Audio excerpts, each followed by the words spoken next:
Nandito na naman po tayo, isa pong edisyon ng Trainer's Corner. Here, we break down the fundamentals of the science of boxing. Today, we will teach you one of the more interesting punches na sinasabi nila ito yung pamatay na punch ng napakaraming boksingero.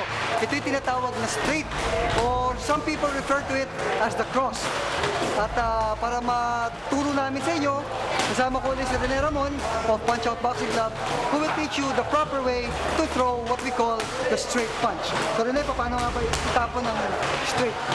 Magagawa po natin tapon ng straight, gaya ng jab. Hindi sila nakaiba ng jab. Okay, twist ko pareho lang. Matali pa rin. Pero galing sa likod, ano?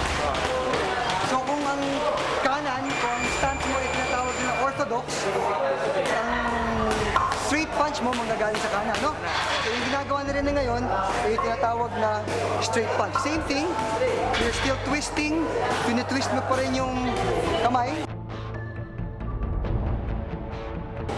At nanggagaling sa ulit, Shoulder back. shoulder back pa rin ang pinanggagalingan nung suntok, no? So, ulitin natin. At kung mapapansin nyo, yung posisyon ng paa namin sa baba, nakaikot. Sige, pati natin. So, lumalabas na yung buong katawan ay nasa likod nung suntok. So, ulitin natin, dahan-dahan.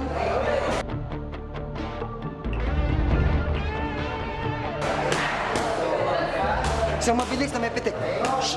So kung mapapansin nyo, pag binato mo yung straight na mabilis, kailangan mo rin ibalik. Two things, kasi kailangan mo dumipensa, no? At kailangan mo magkaroon ng tuldok sa dulong suntok mo. So pakita natin na may target. So ito yung straight para makita nyo. Yun. So ganun yung bato ng straight. Pansin nyo, umiikot yung kamay para tumama sa target. At yung buong katawan, na nanggagaling yung suntok sa paa. Okay, so yun ang itsura ng straight punch na tinatawag. Ayan na sinasabi natin, pamatay na napakaraming boksingero na nakikita natin. Now that's another edition of Trainer's Corner. I do hope that you're learning a lot from our Trainer's Corner and that you actually follow the exercises. But if you have some questions and things that you need to learn more about boxing, please log on to punchoutboxingclub.com.ph.